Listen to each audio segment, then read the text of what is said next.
एक महत्त्वाची आणि मोठी बातमी आता समोर येते। भाजपच्या उमेदवार नवनीत राणा यांच्यावर टीका करताना संजय राऊतांची जीभ घसरली आहे। नवनीत राणांचा उल्लेख संजय राऊतांनी चक्क नाची, डान्सर आणि बबली असा केलाय। ही लढाई डान्सर विरोधात नाही तर मोदींविरोधात आहे असं वादग्रस्त विधान खासदार संजय राऊतांनी केलंय। त्याचबरोबर पडद्यावरची नटी तुम्हाला बोलवेल पण कोणत्याही आमिषाला बळी पडू नका असं राऊतांनी म्हटलंय। राऊतांच्या या टीकेला नवनीत राणांनी सुद्धा चोख उत्तर दिलं। देशाची ही लढाई बळवंत वानखडे आणि ती नाची जी आहे कोणी तिच्याशी नाही आहे,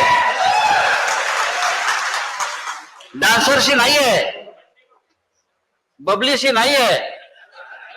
ही लढाई मोदी विरुद्ध महाराष्ट्र आहे, लक्षात घ्या।